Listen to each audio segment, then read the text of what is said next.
ಎಲ್ಲ ಆತ್ಮೀಯ ಮಾಧ್ಯಮದ ಸ್ನೇಹಿತರಿಗೆ ಇವತ್ತಿನ ದಿನದ ಪ್ರಮುಖವಾದಂಥ ಒಂದು ವಿಷಯ. ಅದರಿಂದ ನಿಮ್ಮೆಲ್ಲರಿಗೆ ತೊಂದರೆ ಕೊಟ್ಟು ಇವತ್ತು ಕರೆಸಿದ್ದೇನೆ. ದಯವಿಟ್ಟು ಕ್ಷಮಿಸಿ. ನಾನು ಇವತ್ತಿನ ಈ ಒಂದು ವಿಷಯವನ್ನು ಬಹುಶಃ 1ನೇ ತಾರೀಕು ಇಲ್ಲ 2ನೇ ತಾರೀಕು ಮಾಡಬೇಕಾಗಿತ್ತು. ಆದರೆ ನಾನು ನಮ್ಮ ಕುಟುಂಬದ ಒಂದು ಕಾರ್ಯಕ್ರಮದ ಹಿನ್ನೆಲೆಯಲ್ಲಿ ಇವತ್ತು ಭಾಳ ತಡವಾಗಿ ಕರೆದಿದ್ದೇನೆ. ಕಳೆದ ತಿಂಗಳು 29ನೇ ತಾರೀಕು ರಾಜ್ಯದ ನಮ್ಮ ಉಚ್ಚ ನ್ಯಾಯಾಲಯದಲ್ಲಿ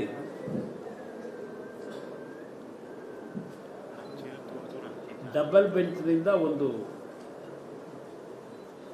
ತೀರ್ಪನ್ನು ಕೊಟ್ಟಿದ್ದಾರೆ. ಆ ತೀರ್ಪನ್ನು ಕೊಡತಕ್ಕಂಥ ಹಿನ್ನೆಲೆ ಈಗಾಗಲೇ ನಿಮ್ಮೆಲ್ಲರಿಗೂ ಬಹುಶಃ ಅದರಲ್ಲಿ ಕೆಲವು ನಮ್ಮ ಸ್ನೇಹಿತರುಗಳು ಆ ಒಂದು ಪ್ರಕರಣಗಳು ಪ್ರಾರಂಭ ಆದಾಗ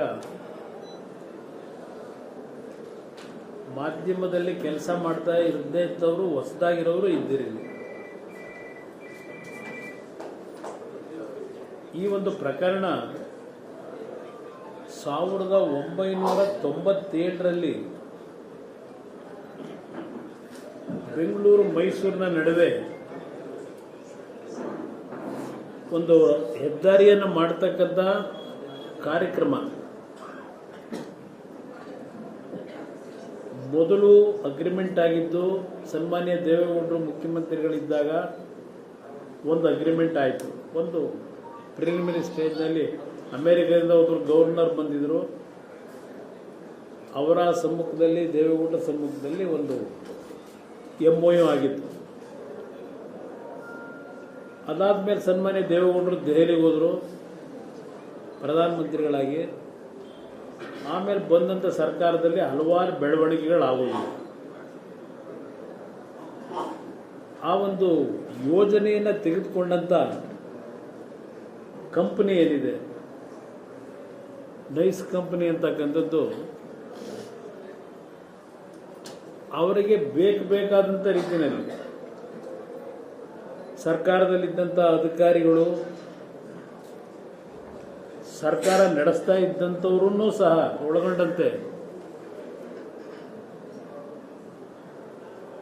ಅವರಿಗೆ ಹಣ ಮಾಡ್ತಕ್ಕಂಥದ್ದಕ್ಕೆ, ರೈತರ ಭೂಮಿಯನ್ನು ಲಪಟಾಯಿಸ್ತಕ್ಕಂಥದ್ದಕ್ಕೆ, ಕೆರೆ ಕಟ್ಟೆಗಳನ್ನು ನುಂಗಾಕ್ತಕ್ಕಂಥದ್ದಕ್ಕೆ ಯಾವ್ಯಾವ ಹಂತದಲ್ಲಿ ಆ ಒಂದು ರಸ್ತೆಯ ಹೆಸರನ್ನ 111 ಕಿಲೋಮೀಟರ್ನ ರಸ್ತೆ, 47 ಕಿಲೋಮೀಟರ್ ಪೆರಿಫೆರಿಯಲ್ ರಸ್ತೆ, 9 ಕಿಲೋಮೀಟರ್ ಇನ್ನರ್ ಪೆರಿಫೆರಿಯಲ್ ರಸ್ತೆ, ಅದರ ಜೊತೆಗೆ 5 ಟೌನ್ಶಿಪ್. ಏಕೆಂದರೆ ಆ ಸಂದರ್ಭದಲ್ಲಿ ರಸ್ತೆ ಮಾಡಿ ಆ ರಸ್ತೆಯಲ್ಲಿ ಟೋಲ್ ಕಲೆಕ್ಟ್ ಮಾಡೋದ್ರಿಂದ ಆ ಕಂಪ್ನಿ ಏನು ಇನ್ವೆಸ್ಟ್ಮೆಂಟ್ ಮಾಡ್ತಾರೆ, ಟೋಲ್ನಿಂದ ಹಣವನ್ನು ಸಂಗ್ರಹ ಮಾಡ್ತಕ್ಕಂಥದ್ದು ಲಾಭ ತರಲ್ಲ, ಅವರಿಗೆ ತೊಂದರೆ ಒಳಗಾಗ್ತಾರೆ ಅಂತ ಹೇಳಿ ಟೌನ್ಶಿಪ್ಗಳನ್ನು ನಿರ್ಮಾಣ ಮಾಡಬೇಕು ಅಂತಕ್ಕಂಥ ನಿರ್ಧಾರಗಳಾದಂಥದ್ದು. ಆ ಟೌನ್ಶಿಪ್ನ BMIC ಪ್ರಾಜೆಕ್ಟ್ನ ಹಿನ್ನೆಲೆ ಏನಿದೆ, ಮೊನ್ನೆ 29 ಜುಲೈ ತಿಂಗಳು ಯಾವೊಂದು ಹೈಕೋರ್ಟ್ನ ಒಂದು ತೀರ್ಪು ಕೊಟ್ಟಿದ್ದಾರೆ. ಇಲ್ಲಿ ತೀರ್ಪು ಒಂದು 20 ಪೇಜ್ ಇದೆ. ಈ ಅರ್ಜಿಗಳು ಹಾಕೊಂಡವರಲ್ಲ, ಇದೊಂದು 75% ಇದೆ. 150 ಅರ್ಜಿಗಳು ಈ ಒಂದು ಇದರಲ್ಲಿ ಆಗಿರ್ತಕ್ಕಂಥದ್ದು. ಈ ಮೈಸೂರು ಬೆಂಗಳೂರಿನ ಮೂಲ ಸೌಕರ್ಯಗಳನ್ನು ಮಾಡ್ತಕ್ಕಂಥ ಒಂದು ದೀರ್ಘಾವಧಿಯ ವಿವಾದ ಏನಿದೆ, 150 ಅರ್ಜಿಗಳ ಮೇಲ್ಮನವಿಗಳನ್ನು ವಿಭಾಗೀಯ ಪೀಠ ತೀರ್ಮಾನ ಕೊಟ್ಟಿರ್ತಕ್ಕಂಥದ್ದು. ಇದು ಯಾತಕ್ಕೆ ಪ್ರಿಲಿಮಿನರಿ ಹೇಳ್ತಾ ಇದ್ದೇನೆ ನಿಮಗೆ, ಇಲ್ಲಿ ನಿಮಗೆ 2010ರಲ್ಲೂ 2010 ಒಂದೆರಡು ನಿಮಗೆ ಘಟನೆ ಹೇಳ್ತೀನಿ. ಆ ವ್ಯಕ್ತಿ ಹೇಳ್ತಾನೆ, ಪತ್ರಿಕೆಯಲ್ಲಿ ಬಂದಿರೋದು ಇದು, 2010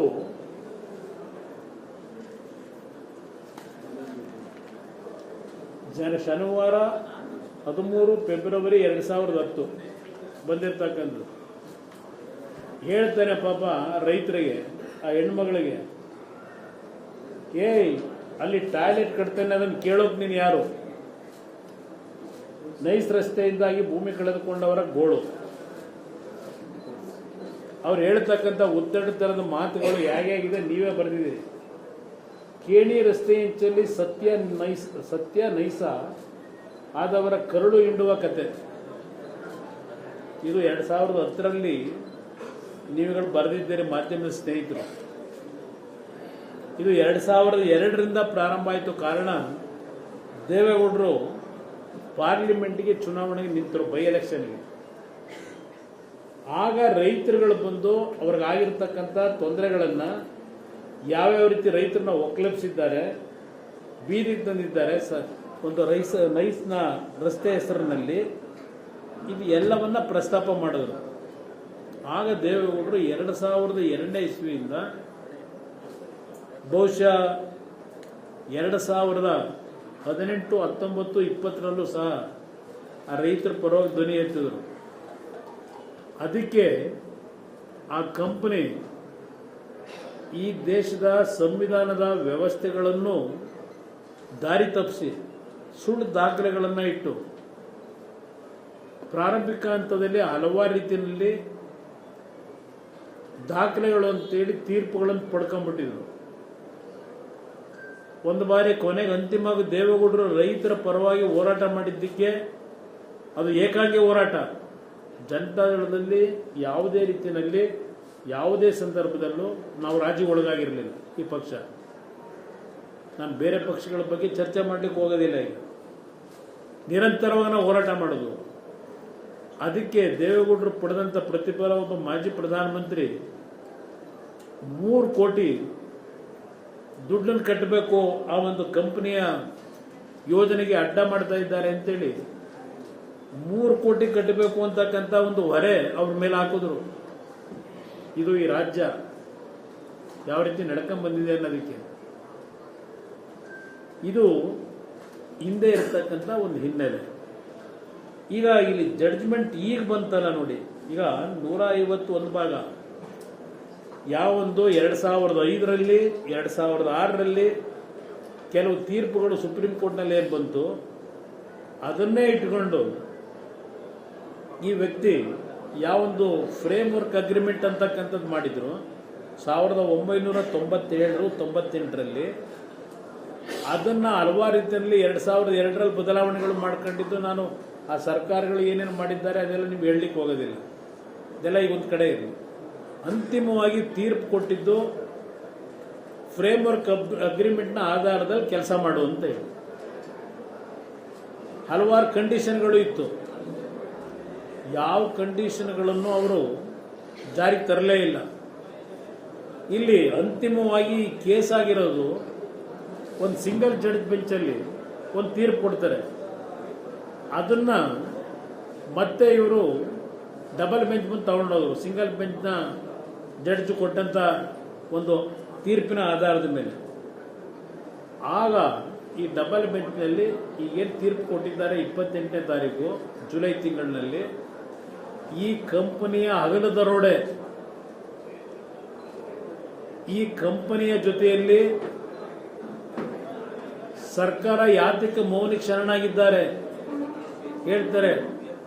ಇದು ಕರ್ನಾಟಕ ರಾಜ್ಯದ ಇತಿಹಾಸದಲ್ಲಿ ಒಂದು ದೊಡ್ಡ ಮಟ್ಟದ ಸ್ಕ್ಯಾಮ್ ಅಂತಕ್ಕಂಥದ್ದನ್ನು ಕೋರ್ಟ್ನಲ್ಲಿ ಹೇಳ್ತಾರೆ.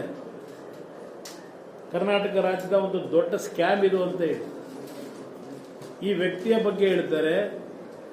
ಈ ಒಂದು ಯೋಜನೆಯ ಹೆಸರಿನಲ್ಲಿ 20,000 ಎಕರೆಯ ಲ್ಯಾಂಡ್ ಬ್ಯಾಂಕನ್ನು ಇಟ್ಕೊಂಡಿದ್ದಾರೆ. ಇದನ್ನು ಹೇಳ್ತಾರೆ. ಈ ಒಂದು ವ್ಯಕ್ತಿ ಯಾವ ಟೋಲನ್ನು ಕಲೆಕ್ಟ್ ಮಾಡಬೇಕಾದ್ರೆ ಒಂದು ಗೈಡ್ಲೈನ್ಸ್ ಇತ್ತು, ಅದು ಯಾವುದನ್ನು ಇಂಪ್ಲಿಮೆಂಟ್ ಮಾಡದೆ, ಕೊಟ್ಟಂಥ ಕಂಡೀಷನ್ಗಳನ್ನು ಇಂಪ್ಲಿಮೆಂಟ್ ಮಾಡದೆ ಇವತ್ತು ಇಲ್ಲಿಯವರೆಗೆ ಮಾಡಿರ್ತಕ್ಕಂಥ ಕಲೆಕ್ಷನ್ ಏನಿದೆ ಅದು ಸಹ ಇಲ್ಲೀಗಲ್ ಅಂತಕ್ಕಂಥದ್ದನ್ನು ಹೇಳ್ತಾರೆ ತೀರ್ಪಿನಲ್ಲಿ. ಇಷ್ಟೆಲ್ಲ ಇದ್ರೂ ಸರ್ಕಾರ ಇಲ್ಲಿಯವರೆಗೆ ಮೌನಕ್ಕೆ ಶರಣಾಗಿದ್ದಾರೆ. ಜಯಚಂದ್ರ ಅವರು ಮೊನ್ನೆ ಏನೋ ಒಂದು ಮಾತು ಹೇಳಿದ್ರು, ಮಂತ್ರಿ ಆಗಲಿಲ್ಲ ಅಂತ ಹೇಳಿ. ಜಯಚಂದ್ರ ಅವರು ನನಗೆ ನನ್ನ ಕ್ಷೇತ್ರದ ಜನತೆಯೇ ದೇವರು ಅಂತಕ್ಕಂಥದ್ದನ್ನು ಹೇಳಿದ್ರು. ಕ್ಷೇತ್ರದ ಜನತೆನೇ. ಜಯಚಂದ್ರ ಅವ್ರಿಗೊಂದು ಮಾತು ಹೇಳ್ತೀನಿ, ನನಗಿಂತ ಹಿರಿಯರಿದ್ದಾರೆ, ನೀವೇ ಒಂದು ಸದನ ಸಮಿತಿ ರಚನೆ ಏನಾಗ್ತದೆ BMIC ಪ್ರಾಜೆಕ್ಟ್ನ ಬಗ್ಗೆ, ಆ ಸದನ ಸಮಿತಿ ಅಧ್ಯಕ್ಷರಾಗಿ ಸರ್ಕಾರಕ್ಕೆ 2017ರಲ್ಲಿ ಇರಬೇಕು ಒಂದು ವರದಿಯನ್ನು ಸಲ್ಲಿಸ್ತಾರೆ, ಸದನ ಸಮಿತಿಯ ವರದಿ. ಆ ಸದನ ಸಮಿತಿಯ ವರದಿಯಲ್ಲಿ ಈ ಒಂದು ಕಂಪನಿ ಮಾಡಿರ್ತಕ್ಕಂಥ ಹಗಲು ದರೋಡೆ ಬಗ್ಗೆ ಸಂಪೂರ್ಣವಾಗಿ ವಿವರಣೆ ಕೊಟ್ಟಿದ್ದಾರೆ. ಯಾವೊಂದು ಇಲ್ಲೀಗಲ್ ಆಗಿ ಬಂಡೆಗಳನ್ನು ಹೊಡೆದ್ರು, ಕೆರೆಕಟ್ಟೆಗಳನ್ನು ಸಂಪೂರ್ಣವಾಗಿ ನೆಲಸಮ ಮಾಡಿ ಬಿಲ್ಡರ್ಸ್ಗಳಿಗೆ ಯಾವ ರೀತಿ ಮಾರಾಟ ಮಾಡಿದ್ರು, ಈ ಒಂದು ಕಂಪನಿಯಿಂದ ಎಷ್ಟು ದುಡ್ಡು ವಸೂಲಿ ಮಾಡಬೇಕು, CBI ಎನ್ಕ್ವೈರಿ ಕೊಡಬೇಕು, ಈ ಕಂಪನಿಯ ಈ ಒಂದು ರಸ್ತೆ ಕೆಲಸವನ್ನು ನಿಲ್ಲಿಸಬೇಕು, ಸ್ಕ್ರಾಪ್ ಮಾಡಬೇಕು, ಸರ್ಕಾರ ವಾಪಸ್ ಪಡಿಬೇಕು, ಎಲ್ಲ ರೀತಿಯಲ್ಲಿ ಜಯಚಂದ್ರ ಅವರು ಕೊಟ್ಟಂಥ ವರದಿ ಬಹುಶಃ ಅವರ ಮೇಲೂ ಸ್ವಲ್ಪ ಭಯವಾದ ವಾತಾವರಣ ಉಂಟು ಮಾಡಿದ್ದು ಇದೆ ಅಂತಕ್ಕಂಥದ್ದು ಪತ್ರಿಕೆಯಲ್ಲಿ ಓದಿದ್ದೇನೆ. ಈ ರೀತಿಯ ಈ ಒಂದು ಕಂಪನಿಯ ವಿಷಯದಲ್ಲಿ ರಾಜ್ಯದ ಮುಖ್ಯಮಂತ್ರಿಗಳನ್ನು ಕೇಳಲಿಕ್ಕೆ ಬಯಸ್ತೇನೆ. ಮುಖ್ಯಮಂತ್ರಿಗಳು ಏನು ಹೇಳಿದ್ದಾರೆ? ಪಾಪ ಹೋದರು ವಿಧಾನಸಭೆಯ ಮುಂಭಾಗದಲ್ಲಿ, ಪಾಪ ಏನು ತಲೆ ಬಗ್ಸಿ ನಯವಿನಯತೆಯಿಂದ ಆ ಮೆಟ್ಲ ಮೇಲೆ ತಲೆ ಇಟ್ಟು ಭಾಳ ಶರಣ ಮಾಡಿಕೊಂಡು ಕೈ ಮುಗಿದು ಹೋದಂಥದ್ದೇನಿದೆಯಲ್ಲ, ಇವತ್ತು ಈ ಕಂಪನಿಯ ಬಗ್ಗೆ ಏನು ಹೇಳ್ತಾರೆ? ಇಲ್ಲಿ ನೈಸ್ ಕಂಪನಿ ಮತ್ತು KIDB ಇವರಿಬ್ಬರು ಜಾಯಿಂಟ್ ಆಗಿ ಯಾರು ಕೆಲವರು ಅರ್ಜಿ ಹಾಕಿದ್ರು, ಅವರ ಭೂಮಿಯನ್ನು ಅವರು ಓದೋದು ನೈಸ್ನ ಪ್ರಾಜೆಕ್ಟ್ ನಿಲ್ಲಿಸಿ ಅಂತ ಓದಲಿಲ್ಲ.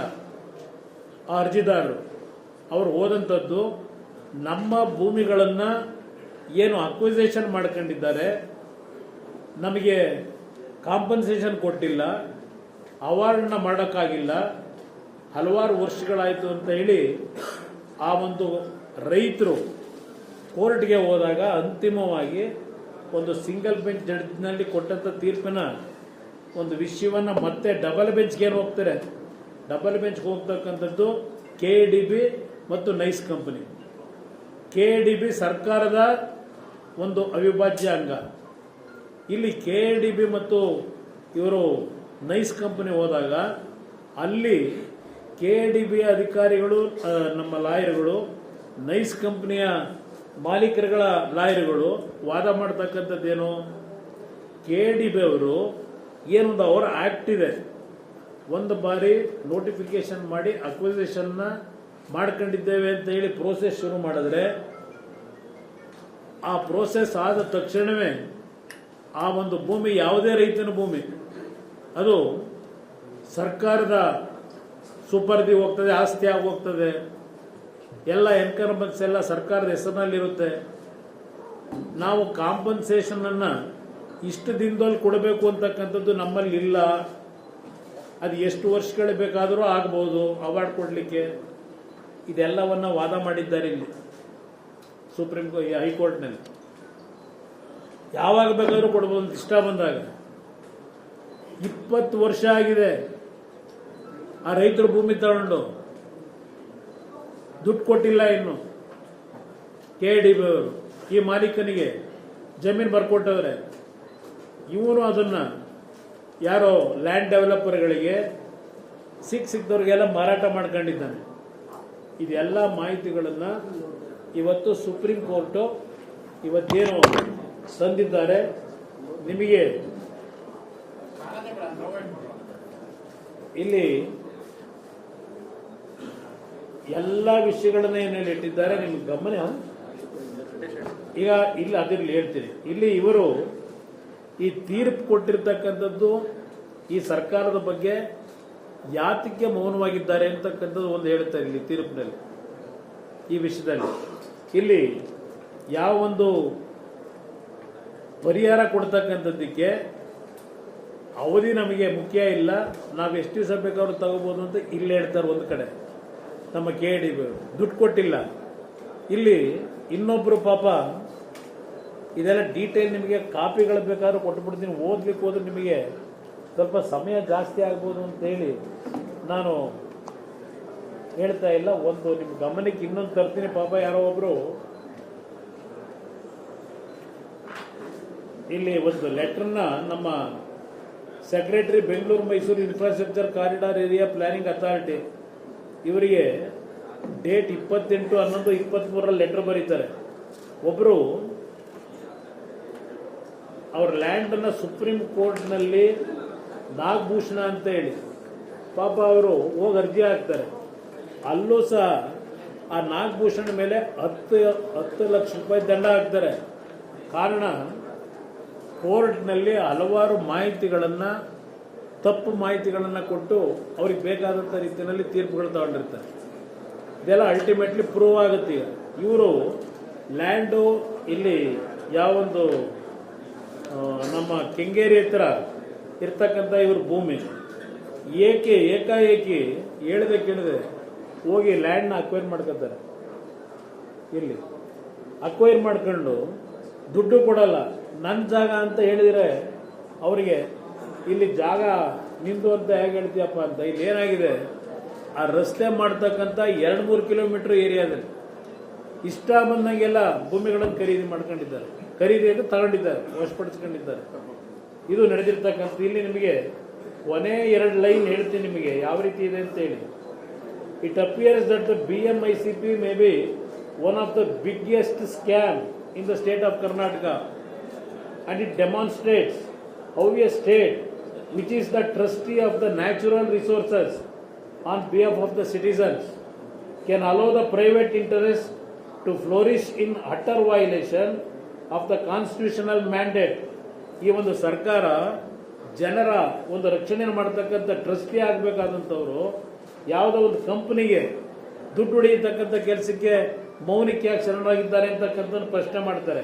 And the law to the detriment of environment, ecology and against the public interest for questionable considerations. One of the contentions urged by the appellant NICE is that the government has not given acquired the extent of land as required under the framework agreement, and therefore the government has been in violation of the framework agreement, which has resulted in non-completion of the project in 25 years. 25 ವರ್ಷ 30 ವರ್ಷ ಆಯ್ತು. ಈಗ ಮುಂದಿನ ವರ್ಷಕ್ಕೆ ಇನ್ನೂ ಬೆಂಗಳೂರು ಸುತ್ತ ಇದ್ದಾರೆ. 101 kilometre ರಸ್ತೆ ಇಲ್ಲ ಇವ್ರು ಮಾಡಿರ್ತಕ್ಕಂಥದ್ದು. However, the said contention of the appellant NICE is not only false but incorrect, which is evident from the affidavit filed on behalf of the state in contempt petition that 554 acres of excess land had been handed over to the appellant NICE for the said project. ಇಲ್ಲಿ 555 ಎಕರೆ ಬೆಂಗಳೂರಿನ ಸುತ್ತ ಇರತಕ್ಕಂಥ ಭೂಮಿನ ಇವತ್ತು ಇದು excess land ಅನ್ನ ಕೊಟ್ಟಿದ್ರು. ಇವತ್ತು ಇನ್ನೂ ಲ್ಯಾಂಡ್ ಅನ್ನ ಇವತ್ತು ನಮಗೆ ಕೊಟ್ಟಿಲ್ಲ ಅಂತೇಳಿ ಸುಳ್ಳು ಹೇಳ್ಕೊಂಡು ತಿರುಗಿದ್ರು ಇವರು. ಅದ್ರ ಜೊತೆಗೆ ಇಲ್ಲಿ ನಮ್ಮ ಗೌರ್ಮೆಂಟ್ ಪರವಾಗಿ ಇನ್ನೊಬ್ರು ಲಾಯರ್ ಹೋಗ್ತಾರೆ. KDBಗೆ ಅಡ್ವೊಕೇಟು, ಸರ್ಕಾರದ ಒಂದು ಅಂಗ ಅದು KDB. ಅದಕ್ಕೊಬ್ಬರು ಒಂದು ವಾದ ಮಾಡ್ತಾರೆ, ನಾವು ಎಷ್ಟು ದಿವಸ ಆದ್ಮೇಲೆ ದುಡ್ಡು ಕೊಡಬೇಕು ಅಂತ. ಇನ್ನೊಂದು ಕಡೆ ಸರ್ಕಾರದಿಂದ ಒಬ್ಬರು ನಮ್ಮ ರವಿಕುಮಾರ್ ಅವರೇನು ಹೋಗ್ತಾರೆ, ಅವರು ಹೇಳ್ತಾರೆ, the learned senior council appearing for the state has produced various documents relating to implementation of the BMICP that highlights serious violation of the framework agreement, referring to the gazette notification date so and so ಅದು 8th ಡೇಟ್ಗಳಿದೆ. It is submitted that the applicant NICE had revised the toll fees on several occasions without obtaining prior approval of the state government. ಆ ಟೋಲ್ದು ರೇಟ್ಗಳು ಬೇಕಾದಂಗೆ ಜಾಸ್ತಿಯನ್ನು ಮಾಡಿದ್ದಾರೆ. ಸರ್ಕಾರದ ಅನುಮತಿನೇ ಪಡೆದಿದೆ. ಇವತ್ತು ಇವ್ರಿಗೆ ಇಷ್ಟ ಬಂದಾಗೆ ಇವತ್ತೇನು ಮಾಡ್ಕೊಂಡಿದ್ದಾರೆ ಅದು ವೈಲೇಟ್ ಆಗಿರ್ತಕ್ಕಂಥದ್ದನ್ನ ಅಲ್ಲೇನು ಕೋರ್ಟ್ ಮುಂದೆ ಹೇಳ್ತಾರೆ. Without prior approval of the state government as contemplated in the framework agreement, it was submitted that the lakes and tank bed lands of various villages have been handed over to the appellant for the BMIC in violation of the judgment of the supreme court. ಕೆರೆ ಕಟ್ಟೆಗಳನ್ನು ಸಹ ಇವರು hand over ಮಾಡಿದ್ದಾರೆ ಸರ್ಕಾರ, KDB ಇಂದ ಮತ್ತು ಸರ್ಕಾರ BDA ಇಂದ. ಅದರಿಂದ ಇಲ್ಲಿ ಇವರು ಇದೆಲ್ಲವನ್ನ ಹೇಳೋದ್ರ ಜೊತೆಗೆ ಇಲ್ಲಿ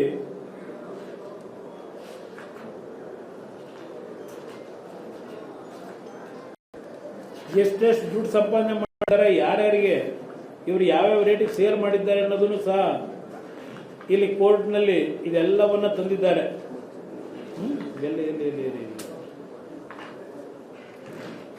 ಇನ್ನೊಂದರಲ್ಲಿತ್ತು, ಒಂದೇ ನಿಮಿಷ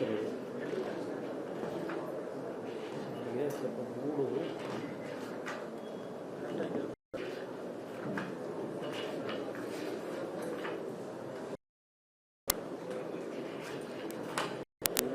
ಹೇಳ್ತೀನಿ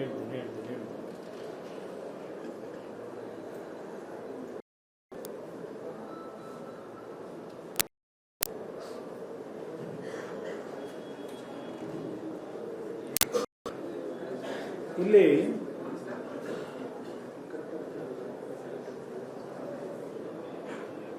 the land owners have also relied upon several registered transactions executed by the NICE in respect of the land farming part of the project. ಎಲ್ಲೆಲ್ಲಿ ಇವರು ಲ್ಯಾಂಡ್ ಅನ್ನ ಯಾರ್ಯಾರಿಗೆ ಎಷ್ಟೆಷ್ಟು ಕೋಟಿಗೆ ಸೇಲ್ ಮಾಡಿದ್ದಾರೆ ಇದೆಲ್ಲ ಇಲ್ಲಿ ಕೋರ್ಟ್ ಮುಂದೆ ಇಟ್ಟಿದ್ದಾರೆ.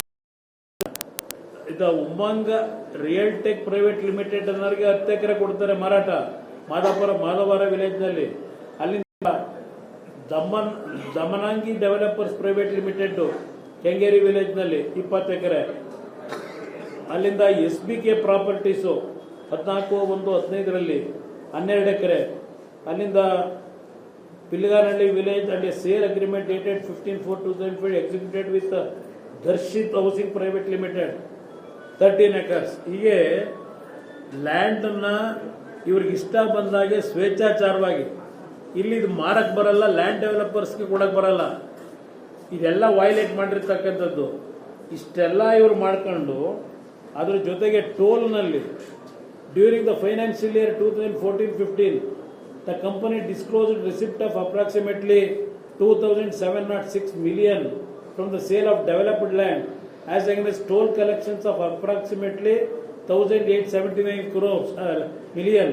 Likewise, during 2015-16, 27 crores. ಹೀಗೆ ಎಲ್ಲ ಡಾಕ್ಯುಮೆಂಟ್ ಅನ್ನ ಇಲ್ಲಿ ಪ್ರೊಡ್ಯೂಸ್ ಮಾಡಿದ್ದಾರೆ.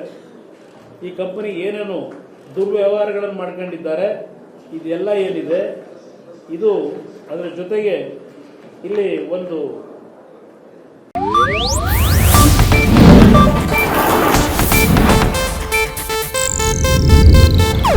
ಇದು ಏಷ್ಯಾನೆಟ್ ನ್ಯೂಸ್ ನೆಟ್ವರ್ಕ್ ಪ್ರಸ್ತುತಿ.